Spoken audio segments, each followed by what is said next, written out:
नमस्कार दोस्तों, साल 2005 में एक बड़ी पॉपुलर हॉलीवुड फिल्म रिलीज हुई थी, द एग्जॉर्सिज्म ऑफ एमिली रोज।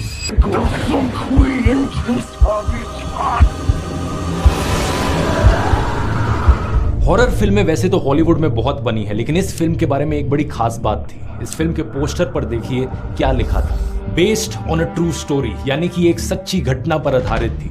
यह आधारित थी एनालिस मिशेल की कहानी पर। दुनिया के इतिहास में एक्सॉर्सिज्म की one of the most famous घटना। एनालिस मिशेल ये लड़की थी जिसका जन्म हुआ था साल 1952 में वेस्ट जर्मनी में। जब ये 16 साल की थी, एक दिन स्कूल में ये अचानक से बेहोश हो जाती है। इसके दोस्त बताते हैं कि जब ये बेहोश हुई तो ये 1-2 मिनट के लिए बड़ी ही अजीब सी ट्रांस लाइक स्टेट में थी। उस शाम को जब वो अपने घर वापस लौटी और अपने कमरे में सोने गई तो रात में अचानक से उसकी नींद खुलती है और वो कहती है कि उसे ऐसा लगा कि बॉडी के ऊपर एक बहुत ही हैवी सी फीलिंग आ रही है। बिस्तर पर देखती है तो पता चलता है कि उसने पेशाब कर दिया था रात। लेकिन फिर अगले कई हफ्तों महीनों तक कुछ नहीं होता, अंटिल 1 साल बाद एक बार फिर से ऐसा ही इंसिडेंट होता है और इस बारी एनालिस के पेरेंट्स को लगता है कि उसे डॉक्टर को दिखा देना चाहिए। द सन अखबार ने रिपोर्ट किया कि जब पेरेंट्स डॉक्टर के पास गए तो ना तो डॉक्टर को ना ही न्यूरोलॉजिस्ट को कुछ भी गलत मिला एनालिस में। लेकिन फिर करीब 1 साल बाद और फरवरी 1970 में एनालिस को ट्यूबरकुलोसिस हो जाता है, जिसकी वजह से उसे हॉस्पिटल में एडमिट किया जाता है। इस बार जब वो हॉस्पिटल बेड पर लेटी हुई थी, एनालिस कहती है कि उसे बड़े ही अजीबोगरीब कलर्स दिखाई दिए और आवाजें सुनाई दी। डॉक्टर ने कहा कि इसे टेम्पोरल लोब एपिलेप्सी है, जिसकी वजह से इसे सीजर्स हो रहे हैं। अब वैसे तो ये कोई इतनी रेयर बीमारी नहीं है, दुनिया भर में 50 मिलियन से ज्यादा लोग इससे सफर करते हैं, लेकिन एनालिस का केस काफी अनोखा था। कुछ ही दिनों बाद एनालिस को बड़ी ही खतरनाक हेल्यूसिनेशंस होने लगी। उसे ऐसी चीजें दिखने लगी जो किसी और को नहीं दिखती थी। उसे ऐसी आवाजें सुनने में आई जो किसी और को नहीं सुनती थी। उसके सर में कुछ आवाजें जो उसे बार बार कहती थी कि वो शापित है।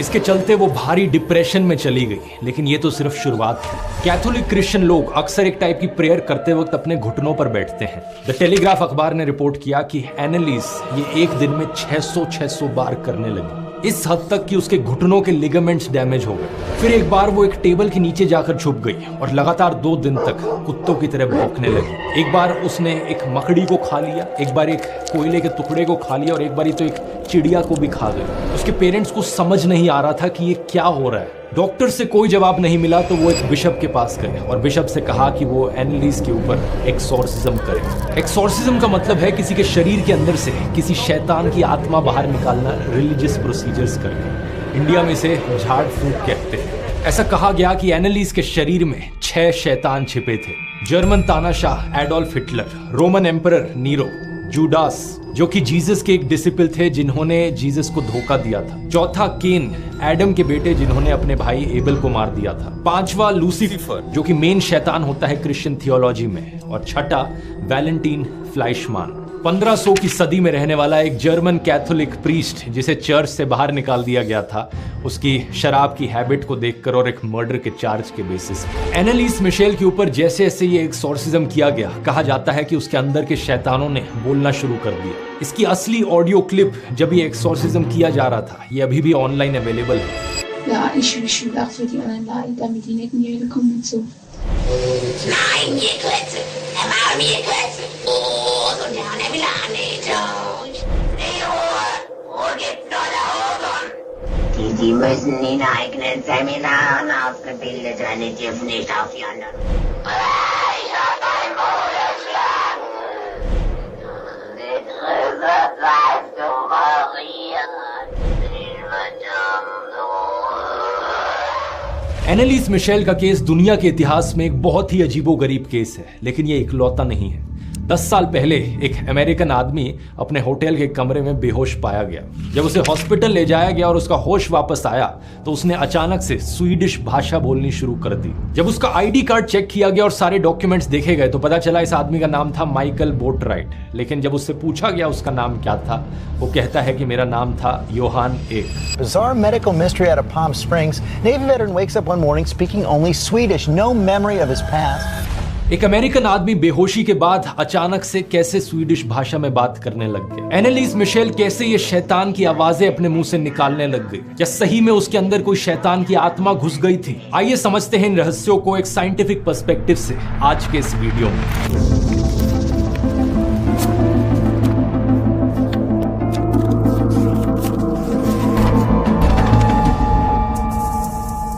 इंग्लिश में कहा जाए तो डीमनिक पोजेशन, हिंदी में कहा जाए तो किसी भूत प्रेत का आपके शरीर के ऊपर कब्जा कर लेना। इस सब के पीछे असली कारण होता है मल्टीपल पर्सनैलिटी डिसऑर्डर। इस डिसऑर्डर का नाम आपने जरूर कहीं ना कहीं सुना होगा, अगर नहीं सुना तो शायद आपने फिल्में देखी हो जिसमें इसे दिखाया गया है। अपरिचित, Kartik calling Kartik, fight club या साइको। जैसा कि ये नाम कहता है मल्टीपल पर्सनैलिटी डिसऑर्डर, इसका मतलब है कि किसी एक इंसान के अंदर मल्टीपल पर्सनैलिटीज हैं। लेकिन ये हो कैसे सकता है, इसे समझने के लिए हमें इस नाम का इस्तेमाल करना बंद करना होगा, क्योंकि अब इस मेंटल कंडीशन को एक नया नाम दिया गया है, DID, dissociative identity disorder. Identity का मतलब तो आपको पता होगा, आइडेंटिटी यानी आपकी पहचान, लेकिन डिसोसिएशन ऑफ आइडेंटिटी का क्या मतलब हो सकता है। फेमस शायर निदा फाजली ने एक बार लिखा था, हर आदमी में होते हैं 10-20 आदमी, जिसको भी देखना हो कई बार देखना।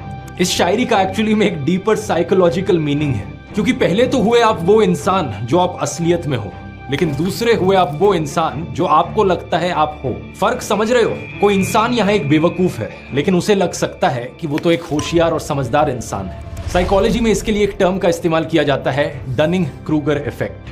ये इफेक्ट तब देखने को मिलता है जब कोई इंसान अपनी काबिलियत को ओवर एस्टिमेट करता है, जब उसके पास नॉलेज और स्किल की सख्त कमी होती है। तो हिंदी में इसके लिए एक कहावत भी है, थोता चना बाजे घना। लेकिन बेवकूफ होना और इंटेलिजेंट होना तो सिर्फ एक एस्पेक्ट हुआ। ये डिसोसिएशन ऑफ आइडेंटिटी तब भी हो सकता है जब किसी इंसान को लगे कि वो दिल का बड़ा अच्छा है, लेकिन असलियत में वो सेल्फिश है। या फिर उल्टा भी हो सकता है, कोई इंसान किसी चीज में बहुत अच्छा है लेकिन उसे लगता है कि वो इतना अच्छा नहीं है। तो नंबर 1, आप वो इंसान जो असलियत में हो। नंबर 2, वो इंसान जो आपको लगता है आप हो। ये हो गई आपकी सेल्फ इमेज। नंबर 3 है the concept of ideal self, वो इंसान जो आप बनना चाहते हो। ये पर्सन टू पर्सन डिपेंड करती है और जैसी आपकी सोशल कंडीशनिंग हुई है उससे बहुत असर पड़ता है, क्योंकि कुछ लोगों के लिए उनका आइडियल सेल्फ हो सकता है एल्विश यादव। अरे एल्विश भाई के आगे कोई बोल सकता है क्या? एल्विश भाई! लेकिन डॉक्टर विकास दिव्या कीर्ति अपने बेटे को बताते हैं कि बेटा, अपार्टमेंट में जो चौकीदार हैं वो हमारी सुरक्षा कर रहे हैं, तुमसे बड़े हैं, उनको तुम सम्मान से नमस्ते करो। तो उनके बेटे के लिए आइडियल सेल्फ क्या रहेगा? हम्बल और नॉलेजेबल होना। अब यहां पर अगर किसी आदमी की नंबर 2 और नंबर 3 की पहचान में बहुत बड़ा डिफरेंस होगा तो उसका कॉन्फिडेंस बहुत कम होगा, लो सेल्फ एस्टीम होगा। लेकिन अगर दूसरी तरफ किसी आदमी की नंबर 2 और नंबर 3 की पहचान एक दूसरे से बहुत मिलती हो तो उसका हाई सेल्फ एस्टीम होगा, कॉन्फिडेंस काफी ऊपर होगा। क्योंकि ये बात सिर्फ एक सवाल पर आकर अटक जाती है कि आप अपने आप को कितना पसंद करते हो, कितना एक्सेप्ट करते हो। क्या आप जब भी मेट वाली गीत की तरह हो? तुम अपने आप को बहुत पसंद करती हो? बहुत, मैं अपनी फेवरेट हूँ। या फिर आप एक ऐसे इंसान हो जो खुद को बिल्कुल पसंद नहीं करते? Why do I hate myself so much? Self image, ideal self और self esteem. Psychologist Carl Rogers कहते हैं कि हमारा सेल्फ कॉन्सेप्ट इन 3 हिस्सों से बनता है और ये 3 हिस्से बहुत सारी अलग अलग चीजों पर डिपेंड करते हैं। हमारी हैबिट्स कैसी हैं, हमारा आसपास का माहौल कैसा है, हम किन चीजों को लेकर प्राउड फील करते हैं, किन चीजों से हम एम्बैरेस्ड फील करते हैं, हमारे रिग्रेट्स क्या हैं, हमारे सीक्रेट्स क्या हैं, हमें किन चीजों से डर लगता है, क्या हमारे डिजायर्स हैं, क्या हमारी फैंटेसीज हैं। ऐसा हो सकता है कि बाहर से कोई इंसान बहुत खुश दिखे लेकिन अंदर ही अंदर वो बहुत ही सैड और लोनली फील करता हो। जैसे कि काइफी आजमी ने लिखा था, तुम इतना जो मुस्कुरा रहे हो, क्या गम है जिसको छुपा रहे हो। हो सकता है बाहर से कोई इंसान बहुत ही रिलीजियस हो लेकिन अंदर ही अंदर वो भगवान में विश्वास ना करता हो सकता है बाहर से कोई इंसान बहुत ही रिस्पेक्टफुल और हम्बल हो और लोगों को लेकर, लेकिन अंदर ही अंदर उसे अपने बॉस को लेकर या परिवार के किसी सदस्य को लेकर बहुत गुस्सा और फ्रस्ट्रेशन भरी हो। बायोलॉजिकली ये भी हो सकता है कि किसी का शरीर एक आदमी का हो लेकिन अंदर ही अंदर उसे लगता हो कि वो एक औरत है, या फिर ये भी हो सकता है कि किसी का शरीर एक औरत का हो लेकिन अंदर ही अंदर उसे लगता हो कि वो एक आदमी है। तो बात मैं यहाँ पर ये कहना चाह रहा हूँ दोस्तों कि हमारी पहचान और हमारा माइंड बहुत ही कॉम्प्लेक्स चीज है। कई बार ये होता है कि हमारी अलग अलग पहचानें अलग अलग पर्सनैलिटीज में डिसोसिएट कर जाती हैं। इन अलग अलग पर्सनैलिटीज को ऑल्टर्स कहा जाता है। एक इंसान के 2 ऑल्टर्स हो सकते हैं, 4 हो सकते हैं, 5 हो सकते हैं, इवन 20 ऑल्टर्स भी हो सकते हैं। एक फेमस केस है किम नोबल का, जिसकी 100 से ज्यादा अलग अलग पर्सनैलिटीज हैं। हर एक का अलग नाम, अलग उम्र, अलग जेंडर आइडेंटिटी, अलग टेम्परामेंट, अलग बॉडी लैंग्वेज, इवन दिमाग के अंदर अलग अलग मेमोरीज।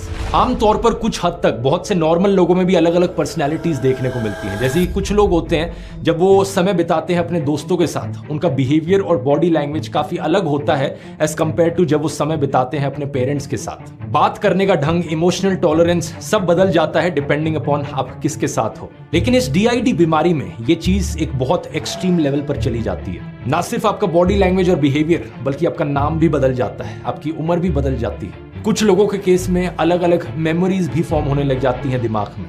ऑलमोस्ट ऐसा हो गया कि वो अपने माइंड को अलग अलग कंपार्टमेंट्स में डिवाइड कर रहे हैं। इन केसेस में एक मेन पर्सनैलिटी जरूर होती है लोगों की, जो मैक्सिमम परसेंटेज ऑफ टाइम उन लोगों के अंदर देखने को मिलती है। इसे होस्ट आइडेंटिटी या प्राइमरी आइडेंटिटी कहा जाता है। यूजुअली ये वो पर्सनैलिटी होती है जिस नाम के साथ आपने जन्म लिया है, लेकिन कुछ केसेस में आपका एक ऑल्टर भी आपकी होस्ट आइडेंटिटी बन सकता है। जैसे कि किम नोबल के केस में उनकी एक ऑल्टर पेट्रिशिया उनकी प्राइमरी होस्ट आइडेंटिटी बन गई।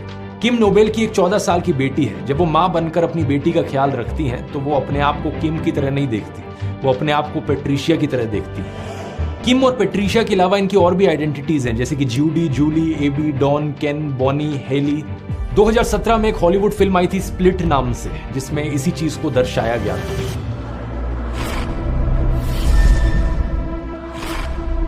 किम और उनकी बेटी जब ओपरा विनफ्री शो पर गई थी, उनकी 2 बार फिल्मिंग करी गई थी। एक बार जब वो घर पर थे तब किम की पर्सनैलिटी थी पेट्रिशिया वाली, और जब वो शो पर आए तो इनकी पर्सनैलिटी बन गई 15 साल की Judy.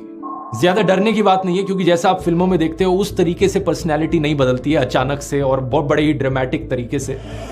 Can you tell me about yourself? How old are you? I'm 12. In fact ज्यादातर टाइम अगर लोगों को पता ना हो तो वो इस चीज को नोटिस भी नहीं कर पाते। एक चीज बड़ी इंटरेस्टिंग है जो यहाँ पर देखने को मिलती है कि जब जब ये पर्सनैलिटी का स्विच होता है, दूसरी पर्सनैलिटी ने जो चीज करी थी उसकी मेमोरी ही नहीं रहती। तो अक्सर इनकी जिंदगी में ये कभी चाबियां भूल जाती हैं कहीं पर, कभी पिज्जा की डिलीवरी ऑर्डर करा देती हैं, लेकिन इन्हें पता ही नहीं होता कि इन्होंने ऑर्डर कराई थी वो पिज्जा की डिलीवरी। कई बार इनकी गाड़ी इन्हें कहीं मिस्टीरियसली बहुत किलोमीटर दूर पार्क हुए मिलती है। एक दिन बहुत ही डिस्टर्बिंग चीज हुई थी कि पर्सनैलिटी स्विच गाड़ी ड्राइव करते करते हो गया। इनकी 15 साल वाली जूली की पर्सनैलिटी आ गई गाड़ी ड्राइव करते हुए, और इसकी वजह से एक एक्सीडेंट हो गया। एक ऐसा इंसान जो इस डिसोसिएटिव आइडेंटिटी डिसऑर्डर से सफर करता है, उससे खुद नहीं पता होता कि वो इससे सफर कर रहा है। उन्हें बस ये दिखता है कि अचानक से मेमोरी लॉस हो रहा है उनको, या टाइम का सेंस नहीं समझ में आ रहा। उन्हें समझ में नहीं आता कि कुछ घंटे पहले वो कहां पर थे जब उनकी कोई दूसरी पर्सनैलिटी थी। तो किम को जब बताया गया कि वो इस DID डिसऑर्डर से सफर करती हैं, तो पेट्रिशिया और उनकी बहुत सारी और पर्सनैलिटीज ने ये मानने से ही मना कर दिया। उन्हें लगा ये क्या अजीब चीज है, ये नहीं हो सकता। हमें 6 साल तक थेरेपी करनी पड़ी थी उन्हें, तब जाकर उन्होंने एक्सेप्ट किया कि ऐसा कुछ हो रहा है।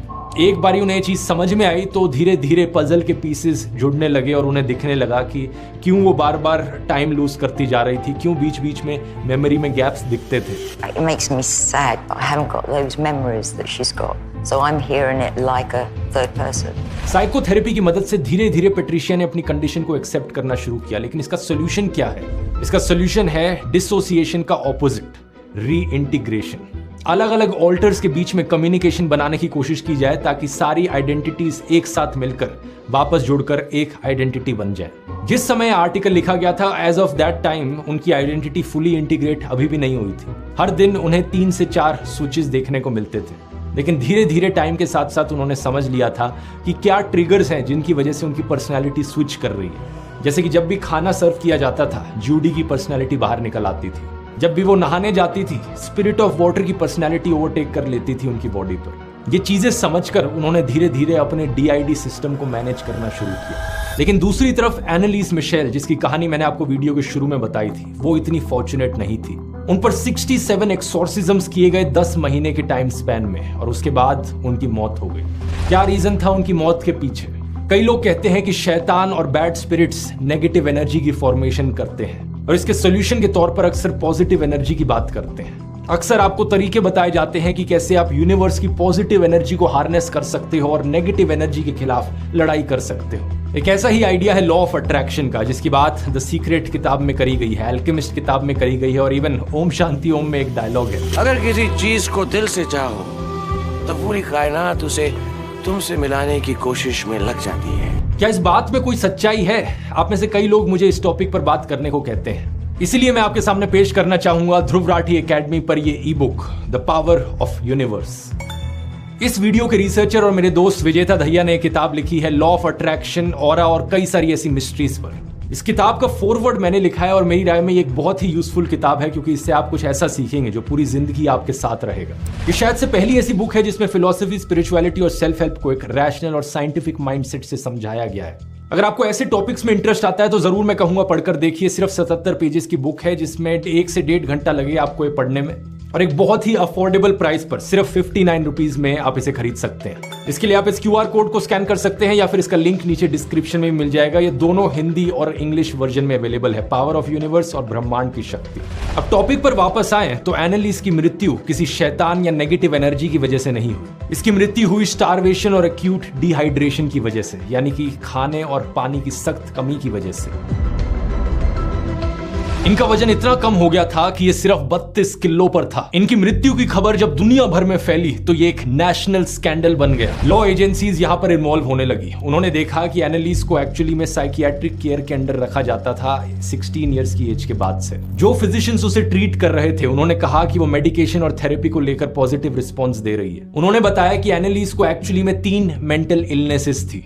पहला, टेम्पोरल लोब एपिलेप्सी, जिसके बारे में मैंने आपको पहले ही बताया। दूसरा, एनोरेक्सिया नर्वोसा। ये एक ऐसी मेंटल बीमारी है जिसमें लोगों को अपने वजन को लेकर डिस्टॉर्टेड परसेप्शन रहता है। हेल्दी लोगों को लगता है कि वो वेट गेन कर रहे हैं, वो मोटे हो रहे हैं, लेकिन एक्चुअली में उनकी बॉडी हेल्दी होती है और इसी के चलते वो खाना कम करते रहते हैं और धीरे धीरे वो एबनॉर्मली लो बॉडी वेट पर पहुंच जाते हैं। और तीसरी बीमारी उन्हें थी हाइपर रिलीजियस पर्सनैलिटी डिसऑर्डर, एक ऐसी कंडीशन जिसमें किसी इंसान की रिलीजियस बिलीफ इतनी इंटेंस बन जाती हैं कि वो मिस्टिकल एक्सपीरियंसेस रिपोर्ट करने लगते हैं। उन्हें स्पिरिचुअलिटी को लेकर डिल्यूजन्स होने लगते हैं। ऐसे लोग अक्सर ऑब्सेस्ड बन जाते हैं अनहोली चीजों को लेकर। उनके जो थॉट्स होते हैं वो इसी चीज में लगे रहते हैं कि कहीं उन्होंने कोई पाप तो नहीं कर दिया, कुछ गलत तो नहीं हो गया। इसके पीछे कारण बताया गया एनालिस के पेरेंट्स, जो कि हद से ज्यादा रिलीजियस थे। एनालिस का बचपन ही एक एक्सट्रीमली रिलीजियस अपब्रिंगिंग में गुजरा। इसी कारण से एनालिस को लगा कि उसके अंदर शैतान बैठे थे और वो उन शैतानों को कभी हिटलर कहती तो कभी जुडाइस तो कभी लूसीफायर। ये बात बड़ी ऑब्वियस है क्योंकि अगर कोई भी हिंदू, मुस्लिम या एथिस्ट यहाँ पर होता जो सेम प्रॉब्लम से सफर कर रहा होता, ये सारे नाम उसके दिमाग में ना आते। लूसीफर, जुडास और केन जैसे नाम एनालिस सिर्फ इसलिए जानती थी क्योंकि बचपन में उसे पढ़ाया गया था इन नामों के बारे में। व्युर्ट्सबर्ग यूनिवर्सिटी के एक प्रोफेसर ने कहा कि इन सारी चीजों के एड अप होने की वजह से एनालिस एक बहुत ही हैवी साइकिक डिस्टर्बेंस फेस कर रही थी। डिस्ट्रिक्ट अटॉर्नी ने कहा कि अगर मेडिकल असिस्टेंस उसे सही टाइम पर दी जाती तो उसकी मृत्यु को रोका जा सकता था। यही कारण कि उसके पेरेंट्स और 2 रोमन कैथोलिक प्रीस्ट के खिलाफ चार्जेस फाइल किए गए जिन्होंने उसके ऊपर यह एक्सॉर्सिज्म किया। इन चारों लोगों को नेग्लिजेंट होमिसाइड के लिए कॉन्विक्ट भी किया गया। अब एक सवाल यहां शायद आपके मन में आए कि हम में से बहुत लोगों के अंदर irrational thoughts, internal conflicts, regrets, fears, अलग अलग चीजों के डर, रिप्रेस्ड डिजायर, सुपरस्टिशियस, ये सब देखने को मिलता है। लेकिन हम में से हर किसी को ये DID नहीं होता। ऐसा क्यों है? क्या फर्क है उन लोगों में जिनको ये बीमारी होती है और जो इन बाकी सारी चीजों के बावजूद भी इस बीमारी से सफर नहीं करते? इस डिसोसिएटिव आइडेंटिटी डिसऑर्डर के पीछे रूट कॉज क्या है आखिर? US, कनाडा और यूरोप में जब DID से सफर कर रहे लोगों का डेटा कंपाइल किया गया तो पता चला कि अप्रोक्सीमेटली 90% केसेस में जो लोग इस बीमारी से सफर करते हैं उनके बचपन में कभी ना कभी उनके खिलाफ किसी ना किसी तरीके का अब्यूज हुआ है। यह अब्यूज फिजिकल भी हो सकता है, इमोशनल भी या सेक्सुअल भी, रेपिटेटिव भी हो सकता है या सिर्फ एक छोटे से पीरियड ऑफ टाइम के लिए भी हो सकता है। लेकिन इस अब्यूज की वजह से ट्रॉमा होता है, आपके दिमाग में एक मानसिक घाव पड़ता है और इस ट्रॉमा की वजह से आपका दिमाग डिसोसिएट कर जाता है। सुनकर ये थोड़ा अजीब लगेगा लेकिन ये बात सच है। डिसोसिएशन एक कोपिंग मैकेनिज्म है बॉडी का। जो चोट आपके यहां लगी है उसे किसी तरीके से ओवरकम करने के लिए आपका दिमाग अलग अलग पर्सनैलिटीज में स्प्लिट हो जाता है। ऑब्वियसली ये ओवरकम करने का तरीका कोई सेफ तरीका नहीं है, ये एक सीरियस मेंटल इलनेस है। इसकी वजह से लोग स्ट्रेस, एंग्जाइटी और सीवियर डिप्रेशन में गिर जाते हैं। इसकी वजह से लोग ड्रग्स और अल्कोहल के नशे का भी शिकार बन जाते हैं और कई केसेस में या तो खुद पर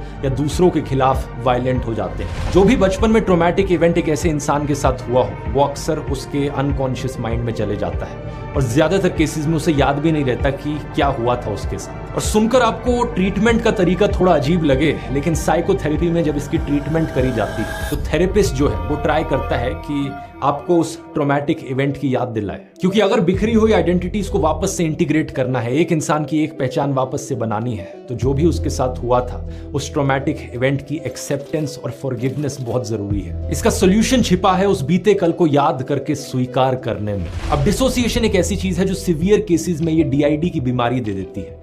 लेकिन इसके माइल्ड केसेस बहुत सारे लोगों में देखने को मिलते हैं, जैसा कि मैंने वीडियो में पहले बताया था। चांसेस है इस वीडियो को देखने वाले हर दूसरे इंसान ने अपनी पूरी जिंदगी में कभी ना कभी एक डिसोसिएटिव एपिसोड जरूर एक्सपीरियंस किया है। कुछ स्टडीज कहती हैं कि 74% लोगों ने एक डिसोसिएटिव एपिसोड कभी ना कभी एक्सपीरियंस किया है। कुछ स्टडी एक अमेरिका में करी गई थी, कहती है कि ये नंबर 50% के अराउंड है। एक बहुत बड़ा नंबर है, यानी कि दुनिया की ऑलमोस्ट आधी पॉपुलेशन ने ये कभी ना कभी एक्सपीरियंस किया है। लेकिन कंफ्यूज होने की बात नहीं, ये कोई ऐसी चीज नहीं है जो ब्लैक एंड व्हाइट है कि या तो ये आपको होगा या ये आपको नहीं होगा। ये एक स्पेक्ट्रम है। जैसे डेमोक्रेसी और डिक्टेटरशिप का एक स्पेक्ट्रम होता है, वैसे ही ये डिसोसिएशन का भी एक स्पेक्ट्रम होता है। मॉडरेट और माइल्ड बहुत सारे केसेस हो सकते हैं, लेकिन सिर्फ एक्सट्रीम केसेस में इससे डीआईडी की बीमारी होती है। माइल्ड केसेस के एग्जांपल्स हो सकते हैं जैसे कि डिसोसिएटिव एमनीजिया। आपने डायलॉग किसी ना किसी मूवी में सुना होगा कि उसके बाद क्या हुआ मुझे कुछ याद नहीं।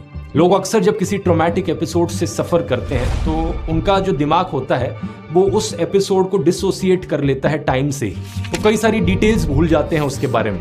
इस टाइप के डिसोसिएशन को कहा जाता है डिसोसिएटिव एमनीजिया।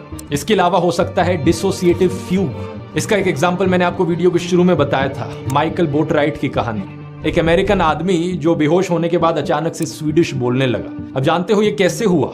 इसके पीछे एक सिंपल कारण था कि उसने अपनी जिंदगी का काफी समय स्वीडन में बताया था। स्वीडिश पब्लिक रिकॉर्ड्स ने दिखाया कि बोटराइट 1981 से लेकर साल 2003 के बीच में ऑन एंड ऑफ स्वीडन में रहे थे। कई स्वीडिश लोगों से जब पूछताछ करी गई तो उन्होंने बताया कि वो एक ऐसे अमेरिकन को जानते थे जिसकी बहुत दिलचस्पी थी मेडिवल हिस्ट्री में। इसकी फोटोज भी कई देखने को मिली जब ये स्वीडन गया था बचपन में।